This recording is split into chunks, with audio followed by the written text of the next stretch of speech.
Bonjour à tous et bienvenue dans ce septième épisode de Midnight Cowboys, notre émission consacrée au cinéma américain. Alors nous aujourd'hui, on ne va pas parler du dernier film F1 avec plus de moteurs que de dialogue. On ne va pas non plus enfiler nos collants pour aller sauver le monde avec 4 Fantastiques ou Superman. Et désolé aux fans de mignons animaux qui chantent à chaque rentrée, mais pas de film d'animation familiale non plus au menu. Puisque ce soir, on va quitter les circuits des caps et les chansons pour plonger dans un autre type de grand 8. Celui qui se passe dans votre tête quand la lumière s'éteint et que vous vous demandez: «Mais qu'est-ce que je suis en train de regarder?» Eh bien, vous regardez un film d'horreur qui ne joue pas que la carte du jumpscare de supermarché, mais celle du mystère qui vous colle à la peau. Accrochez-vous, parce qu'ici, ce n'est pas seulement les enfants qui disparaissent, ce sont aussi vos certitudes. Ce film, c'est Weapons, ou plutôt Évanoui en français, réalisé par Zach Cregger. On connaît Zach Cregger pour son précédent film, Barbare, et nous allons essayer de scruter au mieux ce nouveau film, cette nouvelle proposition qui est pour le moins toujours aussi originale et surprenante. Pour ceux qui n'ont pas vu le film, vous pouvez revenir nous écouter après l'avoir découvert, car nous allons tout spoiler, révéler des éléments cruciaux de l'intrigue, afin de nous éclairer le chemin, d'en percevoir toutes les subtilités et tous les indices. J'ai en ma compagnie mon habituel acolyte Axel. Bonjour Axel, j'espère que tu vas bien. Eh ben, bonjour William, bonjour à notre invité qui va se présenter juste après et non, je suis très, très content de refaire un enregistrement parce que c'est vrai que ça fait un petit moment qu'on en a pas fait. Donc déjà ça premièrement et puis, en plus pour parler d'un film d'horreur, on va sur un genre qu'on avait déjà un peu exploré, mais là sur je pense un tout autre registre donc non, ça va être hyper intéressant. Effectivement, et nous sommes également accompagnés d'un invité de marque, également ami de longue date, qui écrit sur le cinéma. Vous pouvez le retrouver sur les réseaux. Bonjour Jack, j'espère que tu vas bien.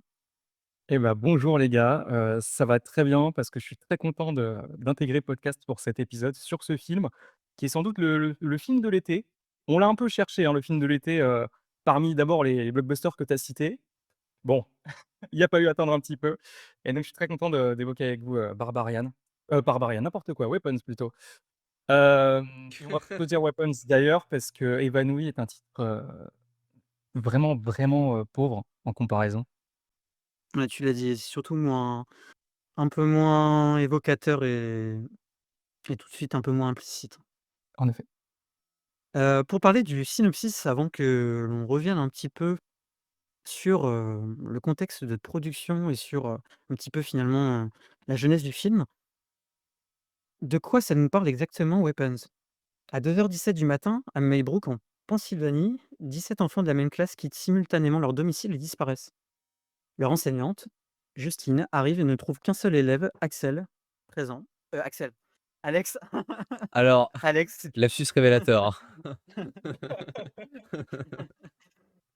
bref, Alex qui est présent. Une enquête policière est alors ouverte et Alex et Justine sont interrogés, mais ni l'enquête ni les interrogatoires ne révèlent rien. Cette entame, pour le moins mystérieuse, se retrouve chargée de complications pour nos spectateurs puisqu'il s'agit d'un film choral et que vous pouvez déjà vous en douter, nous n'allons pas avoir les réponses tout de suite. Every other class had all their kids. But Mrs. Gandy's room was totally empty. And do you know why? Because the night before, at 2:17 in the morning, every kid woke up, got out of bed, walked downstairs, and into the dark. And they never came back. Après le succès surprise de Barbare sorti en 2022, Zach Cregger, met sur le marché en fait un scénario personnel ambitieux intitulé Weapons, inspiré notamment, on peut le dire par, des films comme Magnolia par exemple. Si on prend des films coraux, il écrit ce projet, dans un état émotionnel particulier, lié au deuil, et la vente du script déclenche en fait une véritable guerre d'enchères entre studios. C'est finalement le studio New Line qui remporte la mise en avec une offre, très chère. Voilà, j'ai pas le nombre de millions, mais qui est très chère, et Jordan Peele et sa société qui étaient en lice, en fait, avec Universal, se sont malheureusement ou heureusement retrouvés enclins à baisser les bras, ce qui fait que le projet est revenu à Zach Cregger. Nous retrouvons au casting Josh Brolin, Julia Garner, Alden Ehrenreich, que vous pouvez, retrouver notamment dans un fabuleux film qui se nomme Solo. Non, je déconne. Oh la vache! Ouais, puis c'est Oppenheimer quand même, hein. Ouais, Oppenheimer aussi. Et nous avons le bon Josh Brolin qui remplace, Pedro Pascal.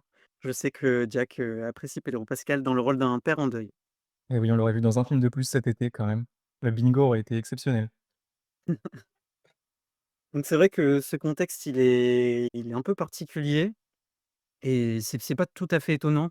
Je sais pas ce que vous en pensez, mais j'imagine que vous êtes d'accord avec moi, que quelqu'un comme Jordan Peele se soit intéressé aussi à ce projet, pour le coup, qui est quand même, assez atypique, un scénario, qu'on n'a pas forcément l'habitude de voir sur les écrans.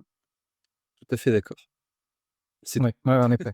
Je pense que les auditeurs capteront, au fil du podcast, les raisons qui font que le film aurait pu vraiment s'intégrer, dans la filmo de Peele. À la fois sur, tout ce qui est, bascule de registre, mais aussi sous-texte social, possibilité de réalisation et cetera. Absolument, c'est vrai qu'aujourd'hui, on peut le dire et je pense que vous 2 serez d'accord avec moi. On est encore sur un auteur que l'on risque de retrouver encore, sur les années à suivre, pour l'horreur, pour le film de genre. Oui, c'est tant mieux, hein. Cette nouvelle vague d'auteurs, C'est tant mieux. assez passionnante, hein, on va pas se mentir. Ouais. Pour entamer un petit peu sur le film, je me tourne tout de suite vers toi, Jack, non seulement pour récolter tes premières impressions, ce que tu en as pensé, ce que ça t'a évoqué un petit peu. Je vais me tourner ensuite vers toi, Axel, avant et puis je donnerai mon avis également.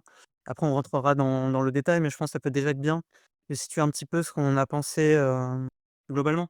Bah, déjà moi, pour le dire, rapidement, j'avais beaucoup, beaucoup aimé Barbarian à sa sortie, d'où certainement mon lapsus en début d'épisode. C'est un film qui m'avait vraiment capté, instantanément. Faut dire que le premier acte était vraiment saisissant et je considère encore aujourd'hui que ça fait partie des segments horrifiques les plus marquants des années 2020. Donc j'attendais impatiemment en fait, Weapons, et notamment pour confirmer, comme tu viens de le dire, et bah, est-ce que, Zach Cregger fait partie du coup d'une nouvelle vague d'auteurs, d'horreur, mais pas que, mais bon qui opèrent dans le registre horrifique. Une vague d'auteurs qui, bon peut-être qu'on n'aime pas tous ces auteurs, mais qui en tout cas essayent de tirer le genre vers le haut. Tu as cité Jordan Peele, on peut citer Robert Eggers ou même David Robert Mitchell qui est absent depuis un petit moment malheureusement.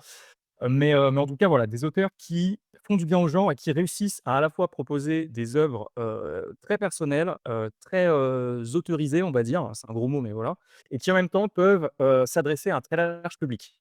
Ça fait que du coup, bah, on se retrouve en salle avec des succès, bah, je crois que Weapons fonctionne très bien. C'est bien de voir des films comme ça cartonner, plutôt que des Annabelle, des Conjuring et compagnie. Et donc en effet, bah, pour moi, Weapons confirme que Krieger est un auteur, tout à fait passionnant, que c'est un mec qui a des choses à dire, qui sait, partir de points très, très intimes et très personnels pour livrer des scénarios très amples, très profonds. Bon, on reviendra certainement dessus, mais c'est un film quand même qu'il a écrit, enfin, dont en tout cas, il a trouvé l'inspiration du script parce qu'il a perdu, un de ses acolytes, de j'allais dire de jeunesse, oui, mais aussi avec lesquels il a réalisé ses premiers films comiques. Donc c'est un film qui est, hanté de manière très personnelle et en même temps qui va brasser des thématiques très larges, traitées de manière passionnante. C'est très, très bien, réalisé. On reviendra pourquoi, après, dessus, mais en tout cas, moi j'ai vraiment, vraiment beaucoup, beaucoup aimé et à nouveau, bah, très curieux de voir ce que Krieger va proposer par la suite. On sait que ce sera un Resident Evil. J'ai hâte de voir comment il va traiter tout ça. J'ai vraiment apprécié également, et sans trop en dire, je souscris quand même, globalement à tout ce que tu dis.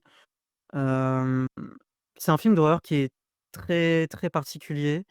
Ça peut laisser de côté, je pense, une partie du grand public. Peut-être qu'on l'évoquera ou pas. Je ne sais pas si c'est forcément ce qui est le plus intéressant à dire sur le film, mais disons que, le fait que ce soit un film choral, c'est sûr qu'on est très loin de ce que tu disais, hein, les films un peu formatés ou les films à la Blumhouse, hein, Ouais. qu'on a l'habitude de voir, du divertissement populaire avec les effets, de jumpscare permanents. Alors, on a du jumpscare encore, hein, dans Weapons, mais qui sont assez, qui sont assez fluctuants. Hein, c'est pas je pense que c'est pas le cœur du film. C'est pas pour ça qu'on vient voir, Weapons, En effet. mais j'ai vraiment aimé aussi.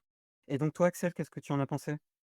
Bah, globalement, de toute façon, je vous rejoins et on sait ce qu'on s'était dit en off. Je pense qu'on se rejoint globalement sur la vie positive, de ce film-là. Alors moi, c'est pareil, j'avais découvert Krieger avec, Barbarian, il me semble, de l'année de sa sortie, enfin, en tout cas, dès sa sortie et faut savoir que moi, la première fois que j'ai vu Barbarian, j'avais détesté.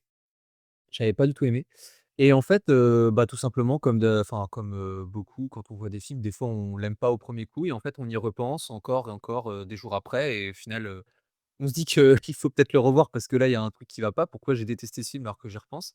Et Barbarian, ça a été le cas et je l'ai revu et en fait, comme Jacques, je pense que le premier segment est le meilleur parce que je pense que c'est un des talents de Krieger déjà dans le genre de l'horreur qui est pour moi, un truc qui est fondamental quand on veut faire des films d'horreur, c'est que, en fait, il sait rendre n'importe quel espace, absolument effrayant. Donc déjà ça, c'est la première chose. Ouais. Un truc qu'on retrouve, dans Weapons, pour moi, limite encore plus décuplé sur certaines séquences et du coup, c'est ce qui m'avait vraiment plu au premier abord dans Barbarian et j'avais aimé aussi le fait qu'il ait pas peur, d'aller dans, le comment dire? Dans un Vraiment dans de l'horreur pure qui flirte avec le grotesque. Alors, on a tendance à dire que Mmh. oui, ça veut dire que est-ce que c'est drôle, machin et cetera. Le plus important, c'est pas de se poser cette question-là, c'est qu'en fait, il a pas peur de se frotter au ridicule et en général, la vraie horreur, c'est ce qui fait le plus peur, c'est quand c'est à 2 doigts d'être, dans le ridicule, quoi. Donc moi, c'est un truc que j'aime beaucoup chez lui, que j'avais beaucoup aimé dans Barbarian et qui, encore une fois, en fait, est décuplé dans Weapons. Ce qui fait que, bah, alors moi j'ai adoré Weapons. Je pense que j'ai encore plus aimé que vous. On en avait déjà parlé, en off, mais, moi, alors tu as parlé, tu as abordé vite fait, William, la dimension, chorale de la narration. Je pense qu'on va y revenir longuement parce que pour moi ça me paraît fondamental pour, comprendre le film et même comprendre, toi tu disais qu'on l'aborderait pas forcément, c'est vrai, on va y revenir rapidement, mais même à mon avis, ça peut dire quelque chose de la réception, pardon, du grand public. Malgré que le film fasse, beaucoup d'entrées, hein, Jack il l'a rappelé juste avant. Mais voilà, en tout cas pour mon avis global, sur le film, je suis très, très, très enthousiaste. J'ai même très envie de le revoir. Je pense que je le reverrai. C'est ce qui est pas souvent, hein, me concernant. Je revois peu les films, qui sortent en salle en ce moment. Mais lui, pour le coup, je vois pas beaucoup de films en ce moment, mais lui, j'ai quand même envie même de le revoir, donc c'est dire à quel point ça m'a enthousiasmé. Donc non, en termes de cinéma d'horreur, il y a pas, comment dire? Il y a pas à chier cette année, je pense que c'est un des meilleurs trucs qu'on ait vu, même ces dernières années, je pense. Donc ouais, très, très enthousiaste. Ouais, c'est vrai que je pense que le film aussi est non seulement captivant parce que c'est, un film d'horreur chorale, c'est quand même assez déroutant. Enfin, j'ai pas souvenir d'en avoir vu un. En tout cas, vraiment purement dans ce genre-là. Mais l'histoire aussi qui, personnellement, me rappelle beaucoup les histoires ou les romans de Stephen King est quand même assez passionnante en fait, hein, du moins sur l'entame, sur la manière dont on nous le présente, qui va se révéler ou qui peut se révéler un peu frustrante parce que Krieger fait des choix assez radicaux, on va y revenir. Mais, tout ça pour, entamer sur un premier axe, je pense, qui est que, personnellement, j'ai perçu ce film un petit peu comme, ce que je qualifierais un film un peu métamorphe, c'est-à-dire qui verse à la fois dans le drame, dans un grand guignolesque pur, mais parfois sur des moments de comédie aussi, absurdes, en fait, hein.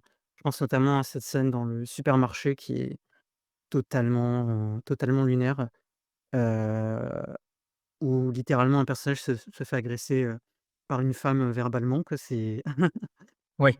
et qui également donc verse, je dirais dans un souffle, dramatique, voire, complètement tragique en fait. J'aurais aimé avoir votre avis, peut-être, toi Jack en 1 et en fait aussi peut-être vous questionner un petit peu sur, comment est-ce que vous percevez justement cette bascule, de registre par rapport à la structure chorale?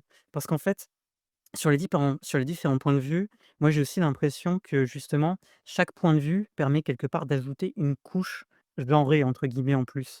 C'est-à-dire que, le film comme ça transitionne progressivement vers autre chose, mais, grâce à sa structure aussi. Je pense que si c'était pas un film choral, ce serait peut-être plus compliqué de le faire. te rejoins, mais alors, selon moi, la comment dire? L'ajout de couche supplémentaire, ne se fait pas, comment dire? Par bloc. C'est-à-dire que oui, chaque nouveau point de vue va permettre peut-être à un registre, à un ton, à un genre de plus se manifester, mais en fait, typiquement sur le cas de la comédie, qui est un truc que les critiques ont pas mal, ressorti en disant: «Vous allez voir, la dernière partie du film, on tombe dans la comédie». Alors déjà, on tombe pas que dans la comédie. Il y a d'autres choses autour et surtout des comment dire? Des instants comiques, même, subliminaux quasiment, hein. Il y en a tout le long. Il y en a même dès le début, en fait. Il y en a Dans tout le temps, le il y en a tout le temps. Ouais, et en fait, du coup, je trouve ça, en fait, c'est assez réducteur de dire que vraiment, le la comédie ne n'arrive qu'à la fin. En fait, tout le long, il y a des choses qui sont distillées et après oui, selon les personnages, il y a des personnages qui sont un peu plus ridicules que d'autres, mais là, je parle que de l'humour, mais c'est pareil pour l'horreur, pour le drame et cetera. On ressent les choses de manière un peu différente. Et du coup, le film s'articule vraiment autour de cet équilibre, mais vraiment très particulier et que même encore aujourd'hui, en ayant vraiment réfléchi le film, j'ai un peu du mal à vraiment, mesurer dans sa totalité et un deuxième visionnage, pardon, serait vraiment, heu, bénéfique, dans ce sens-là. Mais en fait, c'est au début, on est vraiment sur, un drame policier avec des gosses qui disparaissent et t'attends à l'horreur parce que marketing, mais en vrai, ça pourrait être un drame policier, à la Prisoners, tu vois, en fait. Avec, avec une trouille, en fait, qui pourrait être là, mais qui pourrait être, rattachée à des choses, mais fondamentalement, réaliste et c'est une forme d'horreur aussi, hein, tu me diras, mais tu démarres là-dessus, tu commences à avoir des éléments, comiques, des éléments, heu, beaucoup plus horrifiques et en fait, tout le film s'articule autour de cette gestion très particulière des genres qui, en fait, je trouve dans Barbarian, il y avait déjà un peu de ça. Je j'ai pas, le souvenir, mais après j'ai vu Barbarian il y a quelques années, mais j'ai pas le souvenir d'un moment où j'ai éclaté de rire devant le film. Mais en tout cas, j'avais déjà l'impression que Krieger s'amusait à moduler tout ça. Faut pas oublier aussi que Krieger, à la base, c'est un comique. Il a fait déjà des films en co-réalisation, purement de comédie. Donc l'horreur, c'est pas non plus son genre de prédilection. Là, il se redirige vers ce registre-là, mais c'est quelqu'un du coup qui a de l'expérience dans différentes choses et ça se ressent. Et sur le film Métamorphe, pour ouvrir un peu plus la discussion et pas la limiter au genre, mais en fait, rien que le fait que ce soit un film choral et d'une qui bascule d'un point de vue à un autre, ça peut aussi être considéré comme une forme de métamorphose en soi. D'ouvrir le film à d'autres perceptions, à d'autres points de vue. On peut aussi dire que la réalisation s'adapte. Il y a une constante, hein, dans la réalisation, mais on peut aussi dire que tous les blocs ne sont pas fondamentalement, strictement réalisés de la même manière. Déjà parce qu'il y en a certains qui présentent plus des segments d'action, donc il va pas mettre l'action en scène comme les moments comiques.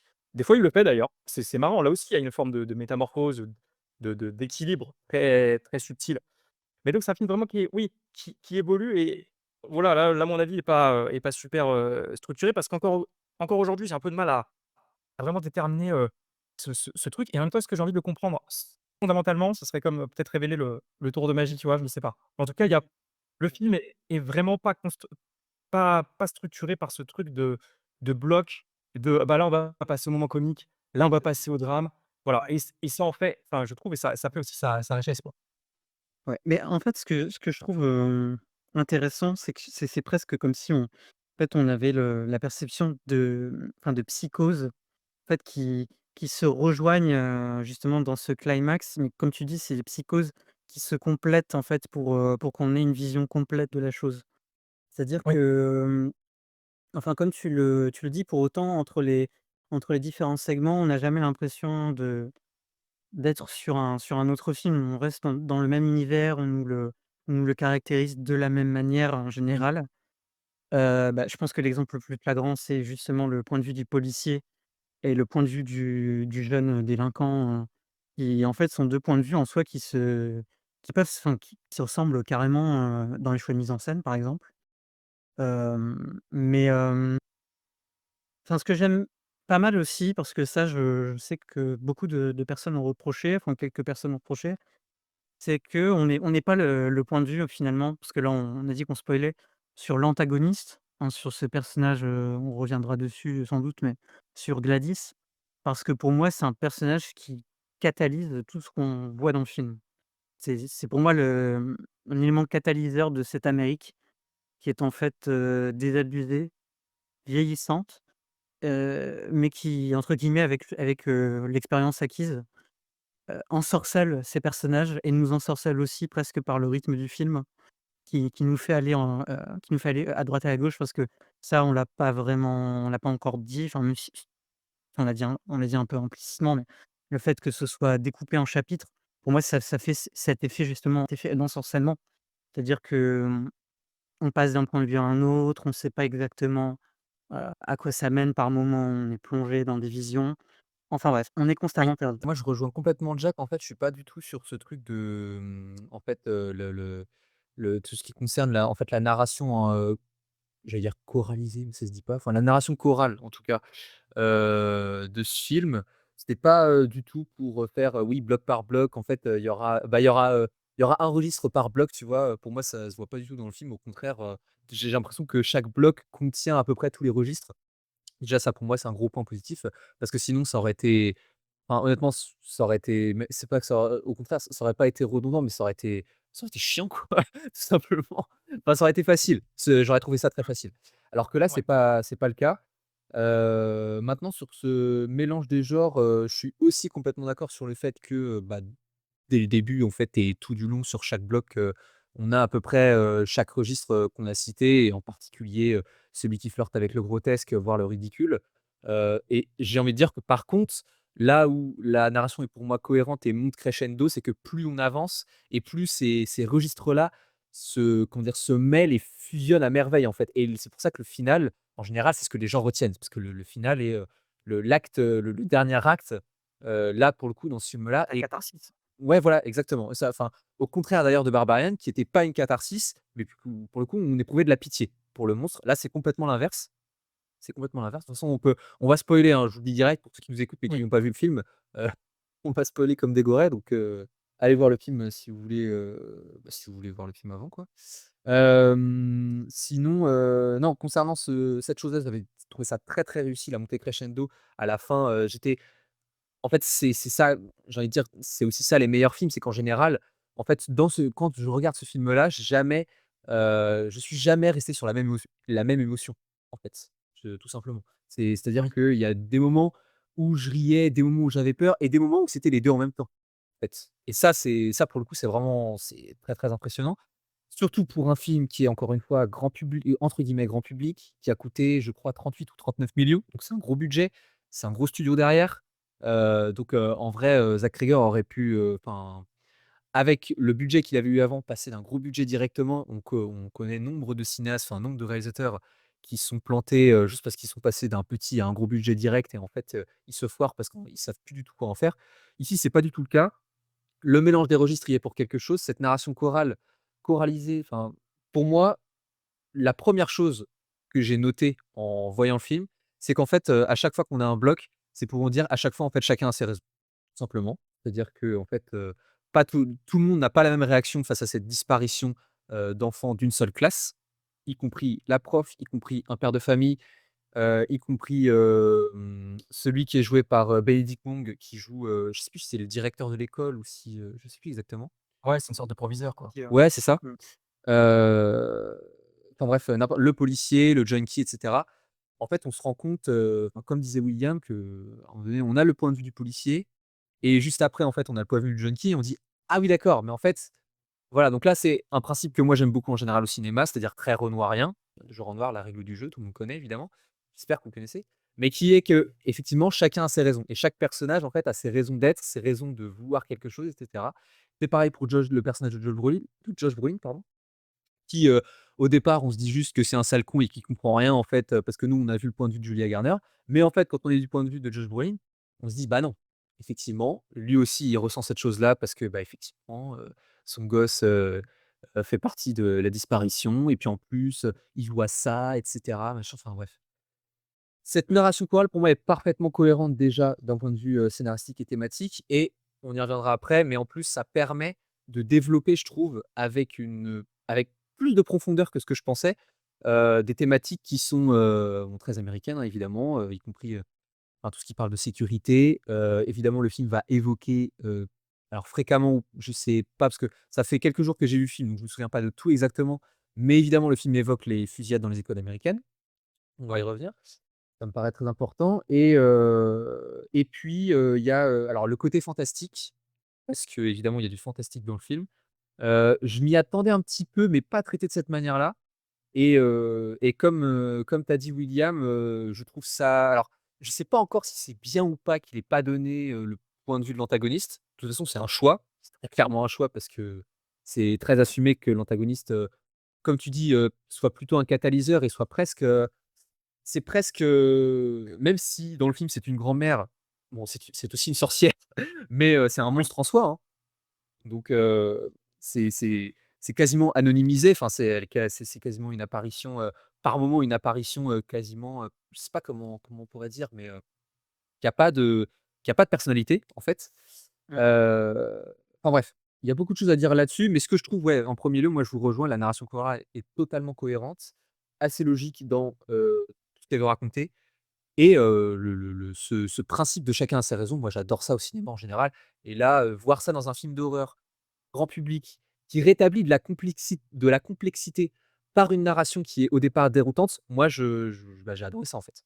Donc ouais, je vous rejoins totalement. Ouais. Cette narration, qu'on évoque, qui est, déroutante, du moins, enfin, oui, qui est déroutante en début de film, elle suit un sorte de prologue qui moi me fait penser, c'est en partie pour ça que je pensais notamment à Stephen King, mais c'est ce qu'on retrouve par exemple dans les contes, c'est justement cette introduction qui dure à peu près 5 minutes avec la voix off où quelque part, on s'attend après cette introduction-là à avoir une narration «classique» entre guillemets, linéaire parce que, l'enfant pour le coup nous raconte la chose très, très simplement. D'ailleurs, on ne sait pas qui est exactement l'enfant, sans doute, l'un de ceux qui a retrouvé la parole à la fin du film. Mais, du coup, le film vient briser tout de suite comme ça cette incipit, qui aurait pu, je pense qui aurait pu, nous réconforter un peu plus plutôt que ce film choral, oui, qui joue sur le enfin sur le qui joue sur le suspense en permanence et sur les effets d'horreur parce que l'horreur est très progressive, mine de rien, il me semble qu'en fait, la première vraie scène «d'horreur» entre guillemets, c'est à la maison, hein, mais avant ça, on est plus sur du thriller psychologique. Je pense notamment à la scène au supermarché, justement avec le personnage de Justine qui a l'impression d'être suivie et cetera. En soi, ça reste proche de l'horreur, hein, on y est, mais ce que je veux dire, c'est que le film est pas non plus totalement bourrin dans ses effets. Là où Barbarian est peut-être beaucoup plus explicite et rentre dedans dans sa deuxième partie. Bah, je pense que Barbarian est plus bourrin parce qu'en fait c'est alors si je dis pas de bêtises, c'est son premier film, Barbarian? C'est vraiment son premier En ou pas? solo, ouais. En solo, ouais. Donc à mon avis dans Barbarian, il teste plein de choses en fait. Du coup, c'est pour ça que, bah, à certains moments, tu as carrément, comment dire? Une POV à la première personne, tu vois? Quand tu as un personnage qui va, dans le sous-sol et qu'il est avec son couteau, tu as carrément l'impression d'être, presque dans Call of Duty, enfin bref. Il y a une scène comme ça où effectivement c'est des effets qui sont très marquants parce que très visibles. Là aussi, il y a des effets marquants, mais je trouve que c'est, beaucoup plus dilué. Alors déjà, le film dure beaucoup plus longtemps, il dure 2h10, hein, quand même, Oui. pour un film d'horreur. Donc je trouve que c'est beaucoup plus dilué et moi, il n'empêche que c'est quand même un plaisir de divertissement parce que voir un film d'horreur avec, je trouve, autant d'idées de mise en scène, parce que beaucoup parlent de la narration chorale, à la Magnolia et cetera. Mais il faut pas oublier le talent de metteur en scène de ce mec-là. Moi, je trouve que, il confirme une fois de plus que, qu'il sait faire quelque non seulement qu'il sait faire quelque chose avec sa caméra, mais qu'il sait raconter des choses, Ouais. avec sa caméra. Donc, je trouve qu'à plusieurs moments et notamment la fin, c'est impressionnant tout ce qui se passe visuellement, quoi, je veux dire, Mmh. donc Clair. non, non, je suis d'accord avec toi, c'est plus dilué que dans Barbarian, mais je pense que c'est dû à la durée et au fait que, bah, c'est un deuxième film, donc peut-être qu'il a pris en maturité. C'est quelqu'un de très cinéphile aussi, donc je pense que, il quand il convoque des références, quand il utilise un effet de mise en scène, j'ai l'impression que de plus en plus, enfin, pour un deuxième film, je trouve qu'il a beaucoup plus de maturité que, nombre de cinéastes, horrifiques, hein. Donc honnêtement, C'est clair, non, c'est très c'est clair. impressionnant. J'ai envie de répondre de rebondir sur, 1 000 000 de trucs, que vous avez dit, notamment Axel avec qui je suis complètement d'accord. Je vais essayer de pas, monologuer trop longtemps. D'abord sur le fait que le film te laisse jamais sur la même, émotion, notamment lors du climax. C'est tellement vrai. Juste si tu te focuses sur Josh Brolin, tu arrives donc en mode résolution de mystère, donc énorme suspense. Il rentre dans la baraque. Ensuite, il y a le junkie qui lui saute dessus. Peur, ça devient une scène comique. Ensuite, il chute dans les escaliers de la cave. Il voit son gosse. Putain, suspense à nouveau. Tu te dis: «Putain, il va enfin retrouver son gamin, potentiel, joie», tu vois? Il descend, il tombe sur le pire jumpscare du film. C'est Ouais. enfin, c'est un grand 8, émotionnel, complètement fou. Je voulais aussi rapidement parler de la sorcière. Moi, je suis plutôt d'accord sur le fait qu'on n'a pas besoin d'avoir son point de vue. J'aime l'idée, peut-être que c'est suranalysé, mais j'aime l'idée qu'on n'a pas son point de vue parce que c'est une espèce d'entité du mal, tu vois? Qui agit. On ne sait même pas, en fait, concrètement, ses motivations. On peut les deviner, on peut interpréter, mais concrètement, on ne sait pas vraiment pourquoi elle fait ça. On ne sait pas si c'est un effet de rajeunissement. On ne sait pas si c'est juste pour les utiliser comme arme, mais dans quel but du coup? Parce qu'en même temps, elle fait des trucs qui peuvent être complètement grillés, mais on parlera peut-être enfin, les incohérences, le mot est gros, mais sur les choses qui peuvent être un peu grotesques dans le scénario, on en parlera peut-être un peu plus tard. On ne sait même pas ses motivations et en fait, ça me va très bien que ça reste justement un élément, purement horrifique, démoniaque et en même temps, comme le disait Will, qui catalyse tout plein de thématiques et de critiques, qu'on peut faire sur l'Amérique. Et aussi, ça va peut-être nous permettre de basculer sur le film choral, mais je voulais rebondir sur ce que tu disais, Axel, notamment sur chacun a ses raisons. Ce qui est très fort aussi dans ce film-là, c'est que chacun a ses certitudes aussi.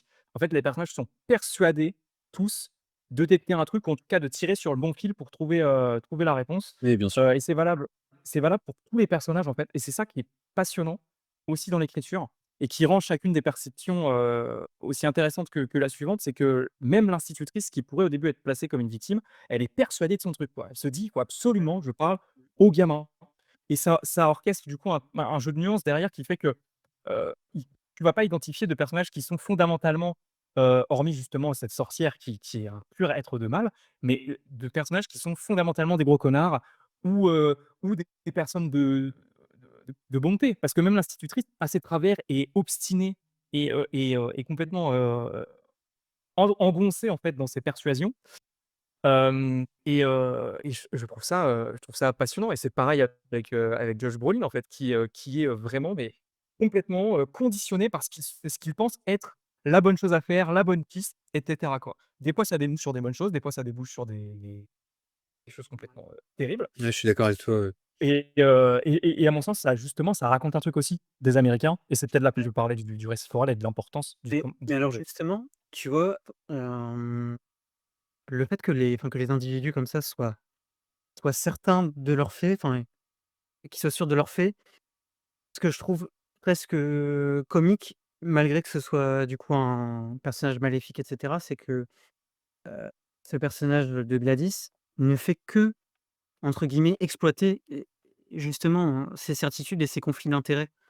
Ouais, C'est-à-dire que certes, entre guillemets, il y a la menace sous-jacente qu'elle est derrière tout ça, mais en fin de compte, elle ne fait qu'attirer, les conflits des uns envers les autres comme des aimants et typiquement, la scène où mince, ouais, c'est le personnage de l'instituteur qui est manipulé par la sorcière et qui s'apprête justement à vouloir tuer, Justine et que donc le père de famille qui est incarné par Josh Brolin essaye de la défendre. Pour moi, on est presque dans le comique parce qu'en fait, c'est tellement absurde.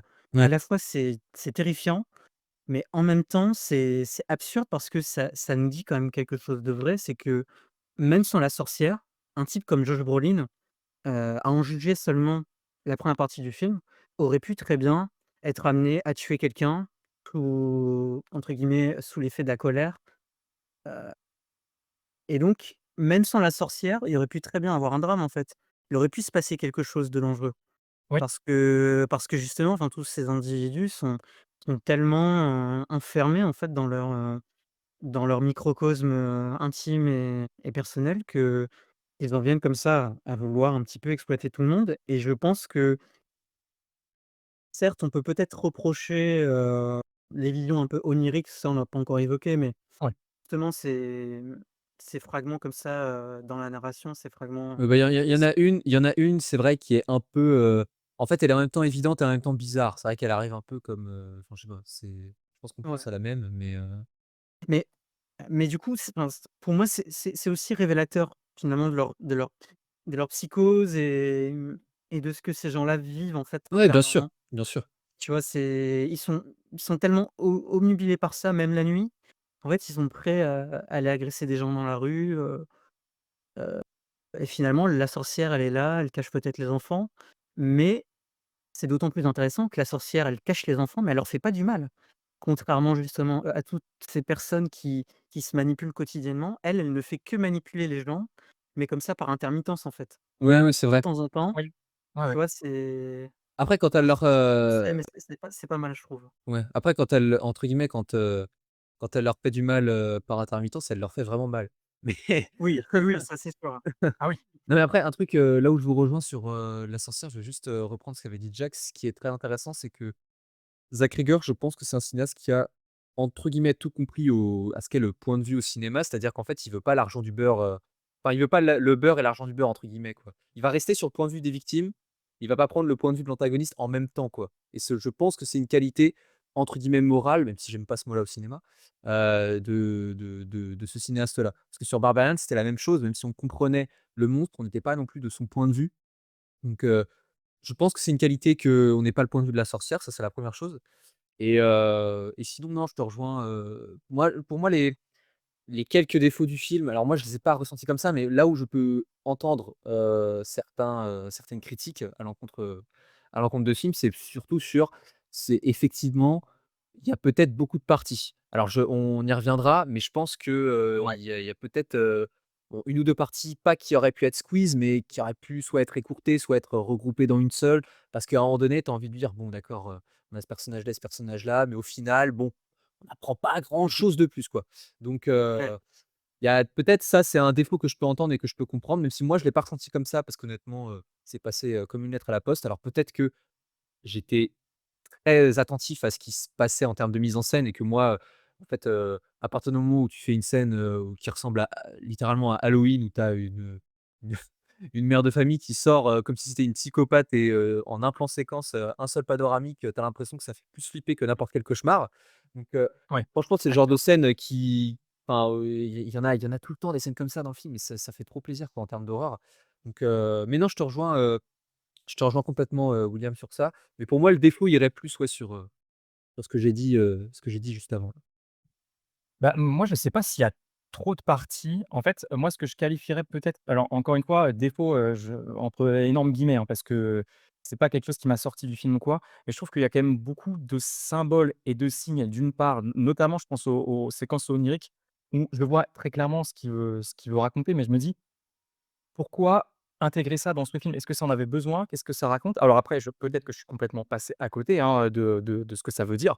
Et dans ce cas-là, c'est pas un défaut en soi du film, mais il y a peut-être un trop plein de ce niveau-là, comme, l'apparition de la figure du clown où évidemment, je comprends que c'est raccordé au maquillage de la grand-mère, mais pourquoi le clown concrètement? Parce qu'on voit clairement des clowns, plus des clowns que des grand-mères, déguisées, donc pourquoi à ce point-là, du coup? Enfin, est-ce que c'est aussi pour dire que tout ça n'est qu'un énorme spectacle, une énorme farce? Je sais pas, peut-être.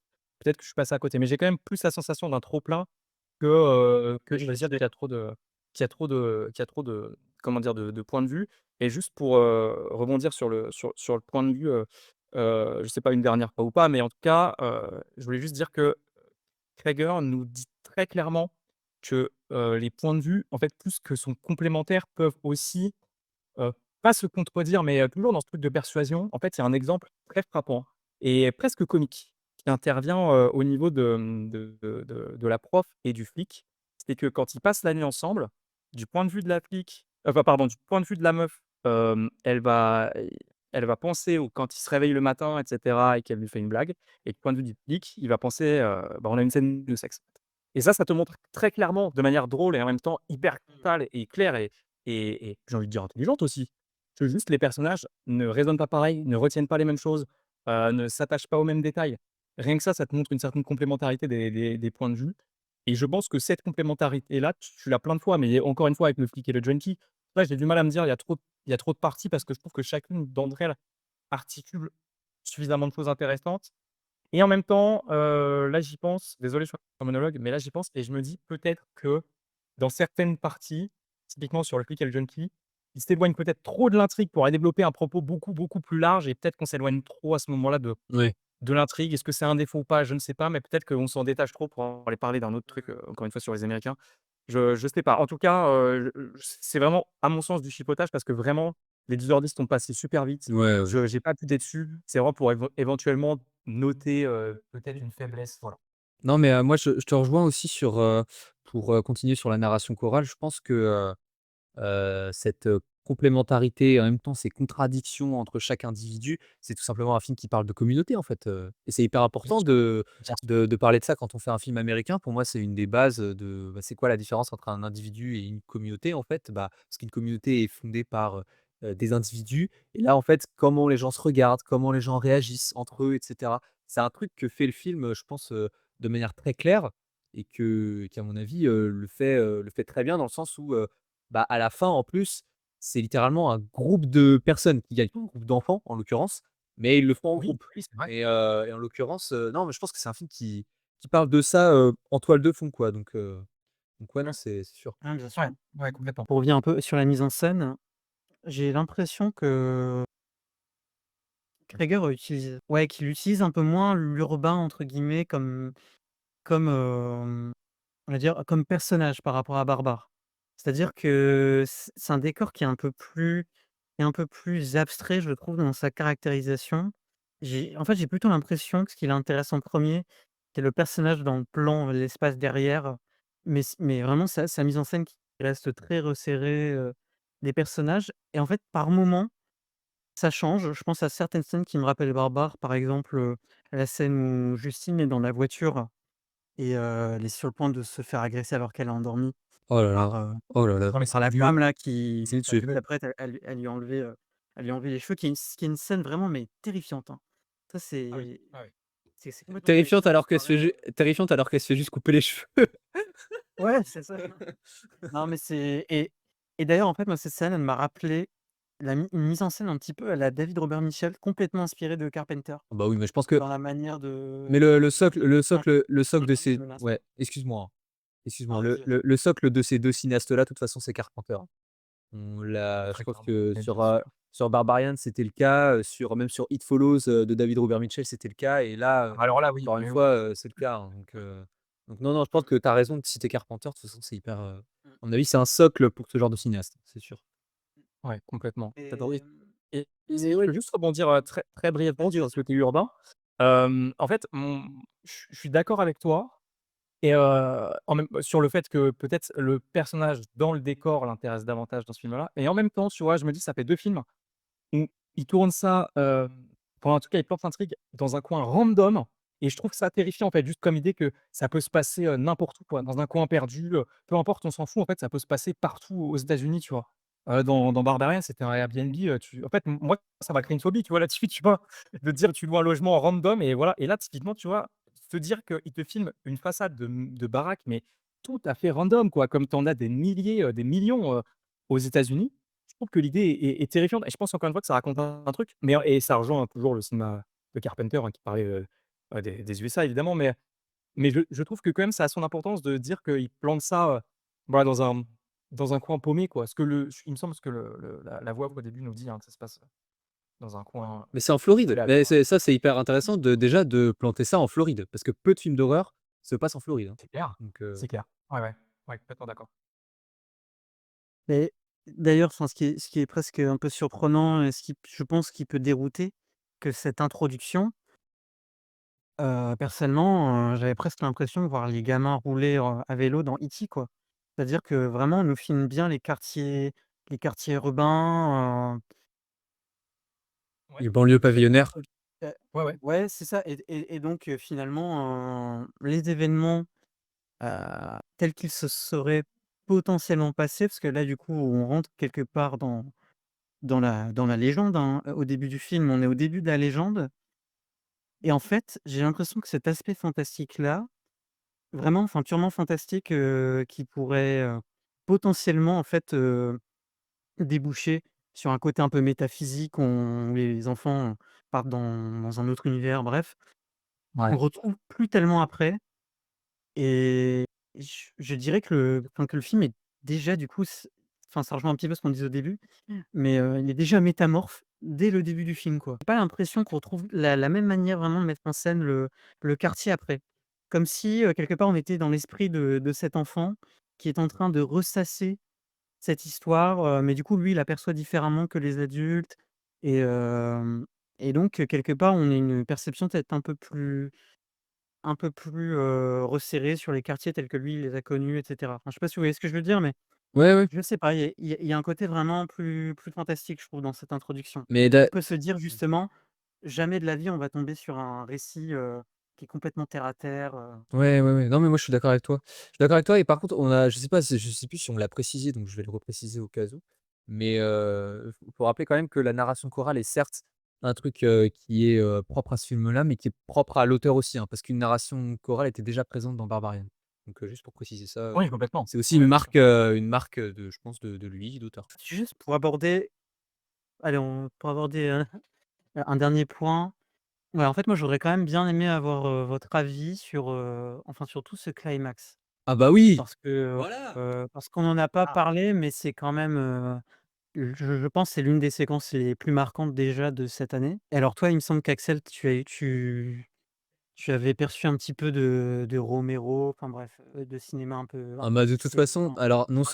non seulement, c'est blindé de références, mais pour moi, elles sont vraiment bien distillées dans le sens où, c'est pas des clins d'œil, en fait, mais c'est des comment dire? C'est des références, enfin, soit des références ou alors plutôt des inspirations, je dirais plus des inspirations. Mais, alors moi déjà, quand on voit la poursuite des gosses, enfin notamment quand on est du point de vue, je crois que c'est une jeune fille qui poursuit, la sorcière. J'ai littéralement pensé à la poursuite à pied dans Point Break, en fait. Je sais pas si vous êtes d'accord, mais enfin moi ça revoyez la poursuite à pied dans Point Break, c'est filmé exactement de la même manière et je vois comme non mais vraiment et puis évidemment, tu parles de Romero, mais moi le déchiquetage de fin, bah, évidemment. c'est Day of the Dead ou Zombie, quoi. Enfin franchement, c'est qu'a pou pou j'ai vu Romero, prendre la caméra, revenir à la vie, prendre la caméra et filmer un déchiquetage, un déchiquetage, d'un humain en vie, quoi. Donc si tant est que ce soit un humain. Heu, mais en tout cas, oui, enfin c'est non seulement c'est référencé et inspiré, mais je trouve qu'en termes de mise en scène, c'est très inspiré, ça bouge beaucoup et Ouais, surtout, je sais pas comment dire, mais en fait, l'effet de catharsis, il est amplifié qu'on soit du point de vue d'un enfant parce que les émotions d'un enfant sont, à la base décuplées et là, en fait, de savoir qu'ils sont contrôlés à la base, mais qu'en fait le contrôle bah, qui vient de la sorcière se retourne contre elle parce que, il s'est passé, tout ce qui s'est passé, c'est encore plus jouissif, quoi. Donc effectivement, l'effet cathartique de ce contrôle qui se retourne contre elle et qu'en plus de ça, on soit littéralement dans la POV d'un gosse, mais c'est juste jouissif à voir au cinéma. C'est hyper spectaculaire en plus, franchement, c'est parce que même en termes d'horreur, ça marche, mais on n'a pas parlé du de pour moi, c'est une scène de grand spectacle, hein, ce final. Pour moi, ah mais c'est complètement, vraiment impressionnant. complètement. Donc heu, donc oui, inspiré, référencé, mais surtout, ultra spectaculaire et avec un effet cathartique. Je sais pas si j'ai pas un exemple de film d'horreur récent où il y a eu un effet cathartique, aussi fort, hein. Honnêtement, je sais pas. Ouais, ouais, ouais. Donc Tu sais sur quoi je voulais rebondir, c'est que mais j'allais dire même, sur cette année-là, 2025, j'ai pas peu importe pourtant, on a vu défiler du blockbuster, du super-héros, des trucs, des fusillades, en veux-tu en voilà. J'ai pas souvenir d'une séquence aussi, jouissive que celle-ci, qui est aussi jouissive parce que justement, on n'a pas eu le point de vue de l'antagoniste qui aurait pu quelque part, alors sans doute pas avec Trigger parce qu'il est plus malin que ça, mais humaniser, tu vois, en quelque sorte le personnage, de Gladys. Non, là, on est vraiment sur une figure du mal qui se fait démanteler. Alors certes, c'est un massacre par des mains, d'enfants, donc des mains, on peut dire innocentes, mais putain, c'est tellement jubilatoire, c'est tellement jouissif et ça passe aussi, comme tu disais, Axel, je suis complètement d'accord avec toi, donc je vais éviter de te paraphraser, mais par la mise en scène, avec cette caméra à l'épaule qui va, se foncer dans les fenêtres, en fait, comme les gosses. Tu vas rien perdre, en fait, de cette frénésie-là. C'est d'une puissance et je te rejoins totalement, c'est du grand spectacle. Vraiment, purement simplement, c'est du grand spectacle et enfin, c'est grandiose, quoi. C'est une de mes séquences, favorites, de l'année,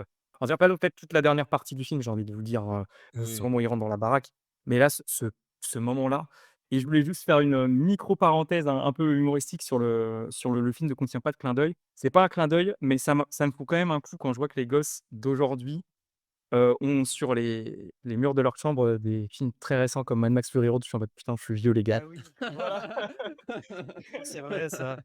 voilà, c'est tout. Ouais, C'est c'est vrai. vrai, c'est vrai, c'est vrai. Ça m'a pas mal surpris aussi, hein, vraiment avoir un poster de Fury Road, C'est évidemment sur le c'est champ de bataille. évidemment voulu, enfin, c'est genre, c'est tellement voyant, enfin, évidemment que Ouais, quand ça c'est ton intention, quoi. bah, oui, oui. Ouais. Ce que je trouve fort, c'est que, tout ce climax est en fait autant passionnant, sur ce que ça, «provoque» entre guillemets, dans la maison, à ce qui se passe dehors, quoi. Parce que pour le coup, on a vraiment une séquence où on est dans le cauchemar de la maison, heu avec des moments humoristiques qui sont excellents, hein. Je pense par exemple au personnage, je pourrais plus vous donner le nom du personnage, mais qui se fait assommer et à chaque fois il commence à reprendre conscience, il sort la même interjection et Ouais. donc du coup, enfin, c'est vrai que ça crée une sorte d'humour, de répétition et donc après on ressort de la maison, c'est une poursuite. Potentiellement, les enfants vont prendre leur vengeance, mais en même temps, tu te dis: «C'est pas possible, les gamins, ils ont pas le diable en ils ont pas ce diable comme les autres personnages, ils vont pas aller jusque-là». Mais ils vont jusque-là Ah ouais, ouais, non, c'est impressionnant. C'est ça, et donc c'est ça. c'est vrai que ça crée, un effet cathartique et vraiment une adrénaline pure qui est tellement jouissive et qu'on retrouve, très, très peu, Bah, non, en même fait, si notre c'est énergie facile. l'énergie Ouais, du spectateur et c'est ça. l'énergie des gosses sont soulagées, en fait. C'est Mmh. Et en même temps, on l'a pas dit, mais il y a Josh Brolin qui étrangle, Julia Garner, hein. Donc tu as encore une couche supplémentaire d'émotion, de trouille en disant: «Putain, ouais, Ouais, c'est il est ça, là, c'est l'autre ça. elle crève, quoi». Enfin, c'est jouissif et juste, c'est un peu, un propos hors film, mais je sais pas si ça l'a fait dans vos salles, je sais pas si dans vos salles étaient pleines ou pas, mais en fait, le moment où, justement, il y a ces interjections comiques du junkie, il se passe un truc bizarre dans la salle quand, il répète pour la deuxième fois le même cri, où les gens sont en mode: «Mais putain, mais c'est drôle!» et en Ouais. fait, ça se Mmh. reproduit et là, les gens se marrent. C'est un effet. Ouais. Sincèrement, j'ai rarement ressenti ça, quoi, une telle, un tel, je vais dire «malaise», c'est connoté négativement, mais tu vois, une telle incompréhension et adhésion tout de suite au fait que parce qu'il y a une science derrière ça qui fait que ça fonctionne, hein, mais une telle adhésion tout de suite au fait que ça passe de registre subitement et en même temps, ça garde quand même cette teneur, horrifique parce que ça reste un zombie dès qu'on passe, quoi. Ça fonctionne tellement bien et Ah non. c'était d'autant plus immersif que les gens autour étaient aussi réceptifs, à tous ces signaux-là, Ouais, quoi. bien sûr. Et tu vois, ce qui m'a surpris, c'est que, en fait, pour vous expliquer, devant moi, il y avait une famille, qui Avec des enfants? s'ennuyait, hein, avec, 1 ou 2 enfants, je pourrais plus te dire. Ah En ouais. fait, qui s'ennuyaient et qui trouvaient que le film était chiant et cetera et malgré tout, sur ces moments-là, ils étaient morts de rire. Et ils avaient envie de déchiqueter leur grand-mère. Donc ça prouve quand même que le film laisse pas indifférent parce que sincèrement, en fait, moi, j'ai plus eu l'impression que les gens étaient, hilares devant le film par moments que véritablement captés par l'horreur même. C'est assez étrange en fait, l'impression que j'ai eue pendant ma séance. Alors qu'en soi, moi, j'ai trouvé le film, très angoissant aussi, hein. Bien sûr. Mais, oui, enfin, c'est quand même assez intéressant de voir comment le film peut totalement parler aux gens d'une manière différente. Ouais, moi je suis d'accord et juste pour revenir, bah, encore sur ce climax de toute façon, c'est, parce que par rapport à ce que je disais là, je viens de créer un lien, vraiment improbable, mais je pense qu'il est vrai. C'est que si le film parle de communauté et de contrôle, moi je pense qu'en fait, tout simplement la fin certes, cette communauté est peut-être du coup à la fin représentée par, cette classe d'enfants qui finalement en fait, était, endormi et contrôlé depuis le début et contrôlé parce qu'en plus on n'a pas parlé, mais l'antagoniste qui est, enfin l'antagoniste, Gladys, c'est littéralement, une personnification de ce que l'Amérique prône comme sécurité en fait, là-bas. Parce qu'elle veut pas que elle veut que le gosse, vraiment, il reste, poli, il fasse ceci, cela, qu'il s'occupe de ses parents. Elle veut qu'il le prévienne pour, ceci, cela aussi, qu'il aille à l'école, gentiment et cetera. Elle veut, contrôler tout le monde pour qu'ils fassent, ce qu'elles veulent et cetera et en plus, il y a je pense qu'il doit y avoir des connotations religieuses aussi, mais après je j'ai pas envie de rentrer là-dedans parce que moi je connais rien. Mais, je pense qu'il y en a quand même. Mais, du coup, je pense que c'est aussi une certaine manière pour la communauté de se rebeller de ce contrôle-là, de s'en détacher et en fait, le seul moyen de s'en détacher, c'est tout simplement de de se révolter et de tout péter, en fait, et c'est à la fin parce qu'en plus, ça peut parler de terrorisme aussi, parce que dès qu'elle contrôle quelqu'un, c'est à mon avis, il y a des vraies images, qui sont, connotées ou qui s'inspirent, de faits terroristes qui ont déjà eu lieu en Amérique, hein. Moi, je pense que, par exemple, quand elle contrôle, le proviseur, de l'école, je enfin, c'est littéralement, tu as l'impression de voir un kamikaze, en fait. Donc j'ai Ouais. pensé à ça aussi. Mais je pense que du coup, il y a ce truc avec la communauté, à mon avis, est ouais, encore une fois, en toile de fond du film est hyper intéressante parce qu'à la fin, la communauté gagne, en fait. Et ça, c'est intéressant Ouais. parce que la communauté gagne, en tuant. Alors certes, en tuant un antagoniste, un sacré antagoniste, mais en tuant quand même et en déchiquetant. C'est une catharsis assurée pour nous parce que ça marche, mais du coup, politiquement, ça dit quoi? Tu vois? Enfin, le film, en parlant, ça fait travailler aussi, le comment dire? La pensée et c'est bon bref, c'est hyper intéressant, je trouve, à ce niveau-là, de toute façon. Ça parle de communauté, d'Amérique et tout et c'est assez important à noter quand même. Mais il y a même un truc qui est tellement terre à terre qu'on en a même pas parlé parce que c'est tellement évident et je vous laisserai l'interpréter comme vous voulez. Mais en fait, c'est littéralement des enfants qui abattent une grand-mère, soit les nouvelles générations qui butent l'ancienne. Rien que ça, en fait, rien que Ouais. l'image, en fait, et ce que ça représente. Je pense que là aussi, il y a tout un propos derrière, en fait, hein. Bah, surtout que la grand-mère, elle est vraiment, représentée comme, comme le vieil âge, tu vois? Elle fait tout, à ses manières, enfin, vraiment, comme à la vieille époque et cetera. On a l'impression Mmh. de voir une personne qui parce qu'en plus, elle sait même pas s'occuper de ce gamin-là, quoi. Elle sait même pas s'en occuper parce qu'elle ne connaît pas cette génération-là du tout et du coup, bah, le seul moyen de s'en occuper, c'est de devoir le contrôler et de le terroriser. Ça, c'est ce qu'on retrouve, également dans Barbare, hein, finalement, justement enfin ce décalage, générationnel avec, Bien sûr. reste la vieille génération qui essaye entre guillemets, de recréer et ou plutôt, de reconstruire un idéal familial dans une espèce de cave un peu maudite quoi, alors que le projet, ne sert strictement à rien. C'est à se demander, on sait que sur un autre épisode, on rigolait pour Harry Astor avec ses problèmes de famille, mais c'est à se demander si Krieger n'en a pas également. Ah peut-être, hein, peut-être, c'est fort possible, allez voir Weapons. Plaisir personnel. Ouais, allez voir Weapons et juste pour mon plaisir personnel, peut-être que toi Jack, tu as un autre film parce que il me semble que tu m'avais évoqué, de John Carpenter justement. Tout à fait, je voulais les citer tout à l'heure. Ouais, ouais. Mais alors du coup, moi je vous conseille, un film espagnol, pas un film américain, mais Les Révoltés de l'an 2000, toujours dans cette idée des enfants comme ça qui souhaitent prendre un petit peu leur vengeance sur les adultes et à vouloir les assassiner. Parce qu'en fait dans Les Révoltés de l'an 2000, dans ce film en gros, on suit un couple d'adultes qui arrive sur une petite île et qui ne tarde pas à découvrir qu'en gros, les enfants ont assassiné tous les adultes sur l'île. Et en fait, ils vont être traqués par des enfants avec un regard un peu angélique et pendant tout le film, en fait, on suit la fuite du couple et en fait, malgré moi, c'est vrai que toute cette séquence finale, j'ai pas pu m'empêcher de penser justement à ces enfants du film espagnol, parce que OK. c'était un film qui m'avait vraiment pas mal marqué et même, Axel et Jack, hein, je vous conseille vraiment, c'est vachement cool. Ça s'appelle comment tu as dit? Les Révoltés de l'an 2000. Sinon, OK. je Ouais, j'en ai peux entendu du bien. OK, OK. Narciso Ibáñez Serrador. Oh là là, quel accent.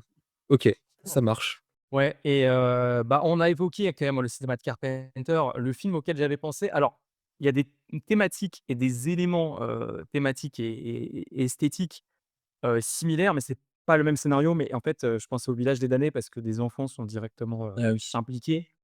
Mais c'est en fait à la fois, bah, du coup, pour la présence des enfants et leur rôle, capital dans l'intrigue et aussi pour l'atmosphère et pour la mise en scène. Mais comme on l'a dit, voilà, Weapons est très inspiré du cinéma de Carpenter, donc ça se limiterait pas à ce film-là. Mais le Village des damnés, si jamais vous ne l'avez pas vu, chers auditeurs, et vous avez bien aimé, Weapons et la manière d'approcher le mystère et de voilà, de décortiquer tout ça, ça peut vous plaire. Mais de manière générale, mater du Carpenter, c'est la vie.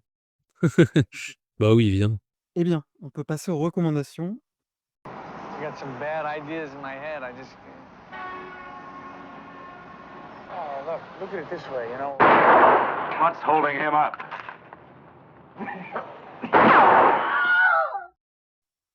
Alors pour les recommandations, je vais me tourner d'abord vers Jack pour te demander, un peu ce que tu as à nous conseiller, un film, une série, ce que tu veux côté américain toujours? Conseille-nous mec. Alors, je suis en plein rattrapage d'énormes classiques, donc faudra pas me juger pour le fait que je viens de rattraper celui-ci et en fait, je remarque un lien assez marrant avec, Weapons, c'est qu'on a dit en préambule, que Weapons arrivait dans un été où il y avait eu plein de grosses machines, toutes plus décevantes, les unes que les autres. Et en fait, quand sort le film, dont je vais vous parler, c'est l'essor du blockbuster, mais vraiment, c'est les années 80, on a du Luke Skywalker, du Indiana Jones, du T-800, plein de nouvelles icônes qui sont érigées, au rang d'icônes religieuses, hein, quasiment. Et en fait, le film dont je vais vous parler, c'est Paris, Texas. Et en fait, pourquoi, j'y pense? Parce qu'en fait, au milieu de tous ces énormes blockbusters, on a un Allemand qui s'appelle, Wim Wenders et qui propose de regarder l'Amérique, différemment. Qui propose aux Américains de regarder leur pays différemment avec une intrigue qui se déroule donc aux États-Unis avec des acteurs américains et c'est un film, bon je vais rien vous apprendre, hein, si vous connaissez un peu le cinéma américain, mais qui est bouleversant, qui est d'une telle poésie, d'une telle richesse et qui est tellement aux antipodes de tout ce grand spectacle qui à ce moment-là, à sa sortie, hein, c'est en 84, inondera le marché international. On est sur un film qui est, d'une grande, comment dire? Intériorité. Ça veut dire quelque chose qui va se concentrer énormément sur le vide qui habite ces personnages, qui va s'étaler au décor autour. On n'est pas du tout, du coup, sur une Amérique de carte postale. On est sur vraiment de grands déserts, de grandes avenues, dépeuplées, des néons délavés, des personnages qui se regardent à travers des vitres, teintées. Et c'est un film qui est complètement, hanté, qui certes est réalisé par un réalisateur qui lui aussi a grandi avec, des grandes épopées américaines, mais qui regarde l'Amérique autrement, et notamment, comme je le disais, avec des personnages qui sont, complètement vides, mais pas dans le sens où ils ne sont pas écrits, mais parce qu'ils se recherchent à l'intérieur, qu'ils ont perdu, par le passé. On est sur un film qui est presque, un film de rédemption, en suivant un personnage qui, s'est isolé lui-même pendant des années. Et qui surgit du désert. Alors, on pourrait penser à un personnage comme Eastwood, pas du tout, c'est pas du tout un cow-boy, c'est pas du tout un héros. C'est un mec paumé, en fait, qui va tenter de se reconnecter au monde vivant, à la réalité en quelque sorte et on va suivre sa rédemption à travers les gestes les plus simples, les plus anodins, avec, un fils notamment qu'il avait laissé derrière lui, qui est tout jeune encore et cette rédemption va pas passer du tout donc par des actes héroïques, mais par, le fait de regarder un film ensemble, de se rejoindre sur la route, d'essayer de recontacter sa femme, non pas pour la récupérer, la reconquérir encore une fois dans un acte héroïque, mais plutôt pour essayer de lui dire qu'elle aussi a le droit d'avoir son espace à elle et c'est un film qui est mais d'une telle beauté plastique d'abord parce que c'est réalisé d'une main de maître, toujours avec un choix de composition qui va te donner l'impression en fait de pénétrer dans la tête des personnages et en même temps de savourer des panoramas magnifiques et uniques. Enfin vraiment j'ai rarement vu l'Amérique, filmée comme ça, sauf dans des cinéastes qui depuis se sont inspirés de Paris, Texas et de ce réalisateur. Des cinéastes qui vont s'attarder sur l'attente, sur l'absence, mais sincèrement j'ai rarement vu le continent américain filmé de cette façon. Et puis c'est un film, bah, qui est beau parce qu'il est, comme je l'ai dit, hein, qui est d'une grande poésie, d'une très, très belle simplicité vraiment, encore une fois, je parlais de la rédemption, mais ça va passer aussi par le retrouver le langage, le parler, mais pas simplement, s'exprimer avec des mots, simplement savoir échanger avec autrui, avec, ses proches. C'est magnifique, voilà. Alors encore une fois, je me perds derrière tous les superlatifs, mais c'est vraiment un film, incroyable. Donc si jamais vous ne l'avez pas vu, si jamais vous n'avez pas vu ce gigantesque classique et bah, foncez parce que c'est sublime, c'est magnifique, c'est bouleversant, c'est du grand cinéma américain. Et bah, je l'ai toujours pas vu, honte à moi. Waouh! Et bah, fonce! C'est vrai, hein, chers auditeurs, j'ai toujours pas vu, Paris, Texas.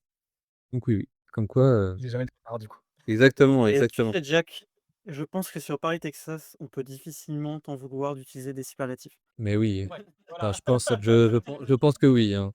Vu la réputation, Non, mais immense film, je suis complètement d'accord avec tout ce que tu as dit et ça a été un véritable choc pour ma part quand je l'ai découvert aussi et l'un des plus beaux films, en tout cas l'un de mes films préférés, je pense, avec une histoire d'amour, très clairement.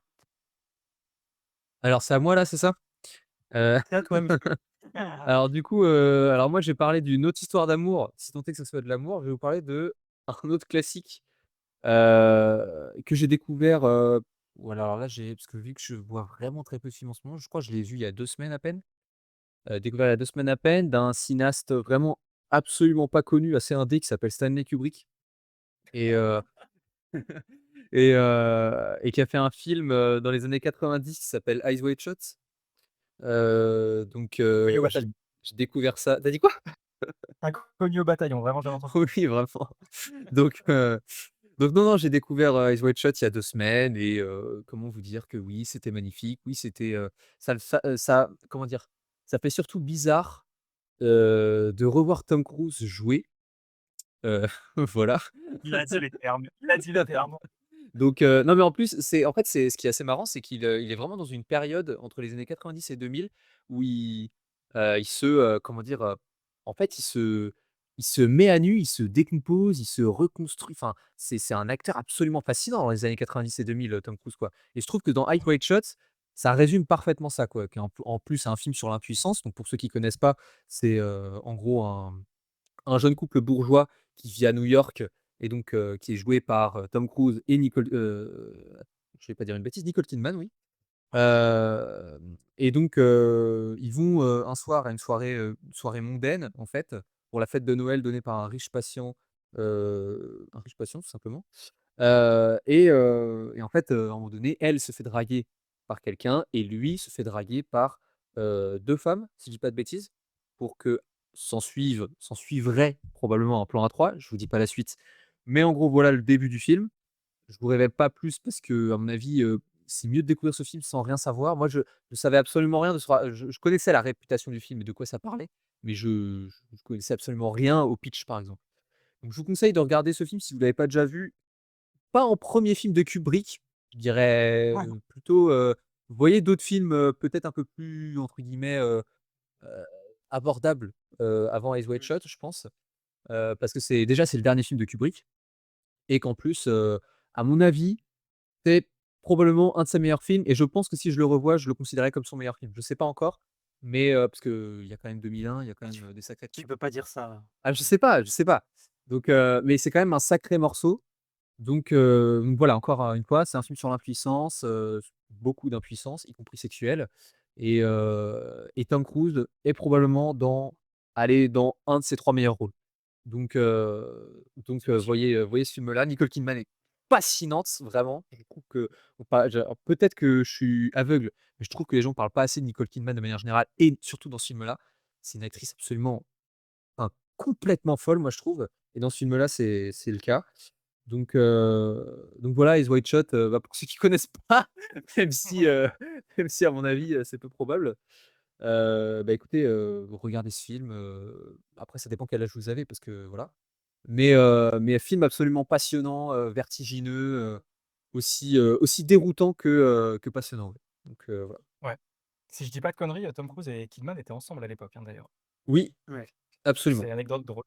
absolument Mmh. et non, mais c'est d'autant plus marquant quand on voit le film parce que Et oui. enfin, ça parle Si, de si. choses vraiment, enfin, c'est dans la pure continuité de ce que fait Kubrick de toute façon, hein. Sur le contrôle et cetera, ça parle de ça donc non, non, c'est passionnant. Il faut rappeler que malheureusement, il est décédé sans avoir pu délivrer son montage final aussi. Oui, totalement Mais mais pour autant, la version qu'on en a, ça reste quand même, plus que passionnant. Ça, et c'est marrant de ça se dire, alors ça n'a aucun rapport, mais que, Kubrick avait pour projet depuis les années 80, voire fin 70, début 80, de faire l'adaptation d'AI, intelligence artificielle, qu'il a Oui. confié à Spielberg et que pour un film qui parle encore de contrôle et cetera, mais ici avec une intelligence artificielle, sort 2 années après Eyes Wide Shut. Enfin c'est c'est vraiment, comme quoi les planètes s'alignent des fois.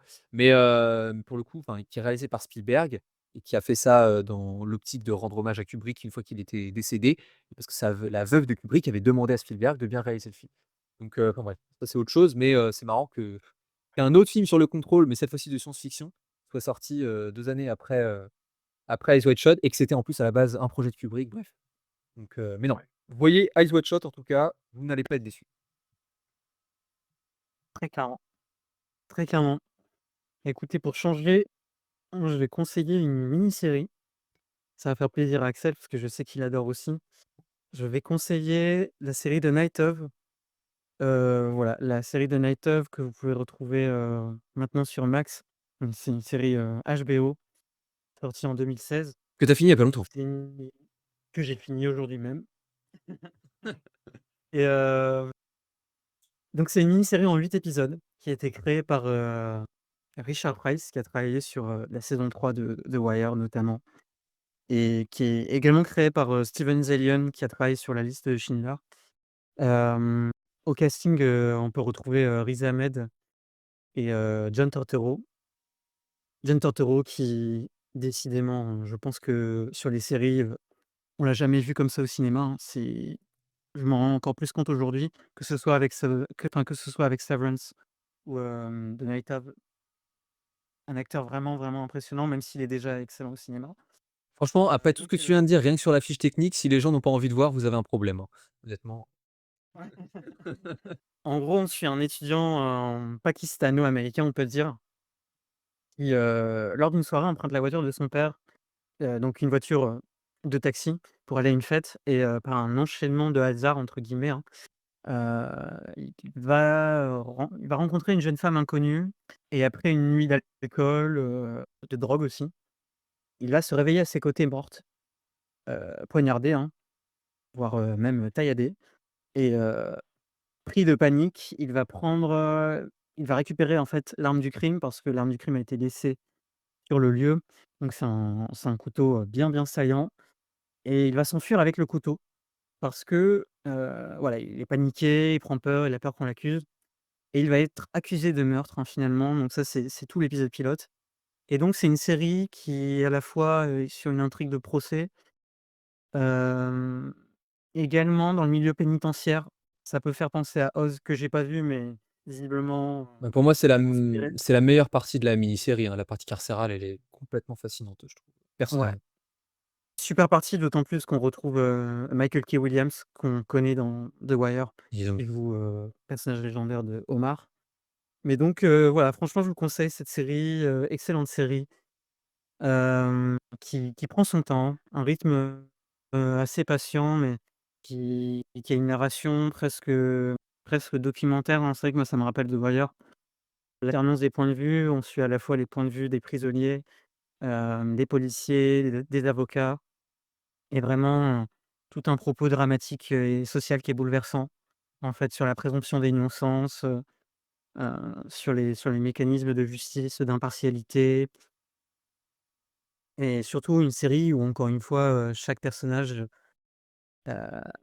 est finalement dans une zone morale assez grise, hein. Hem, il n'y a pas vraiment de gentils ou de méchants, même si les complètement, personnages, on s'y complètement. attache assez rapidement. Ça reste une série qui est très nuancée aussi dans son écriture. Donc voilà, je vous conseille vivement The Night Of. C'est formidable. C'est Voilà, c'est formidable et je pense qu'on peut terminer les recommandations là-dessus. Ouais, ouais, c'est formidable. Voilà, ça fait beaucoup de films et de contenus à regarder, hein, tout ce qu'on a dit. Ah bah, ouais, surtout qu'en plus, on n'a pas conseillé des films, pas longs, honnêtement, donc non, non, mais on va vous forcer à aller voir tout ce qu'on a dit de toute façon. Non, mais non, mais c'est vrai. Non, mais tu fais bien de parler de The Night Of, oui, parce que c'est vrai qu'à l'époque, je crois que ça avait fait un tout petit peu parler, mais aujourd'hui, j'ai l'impression que la série est un peu oubliée, alors que, personnellement, c'est une des meilleures mini-séries, qu'on ait eues depuis 10-15 ans, hein. Donc Je pourrais pas te dire, j'y connais pas grand-chose, hein, mais ah franchement, mmh.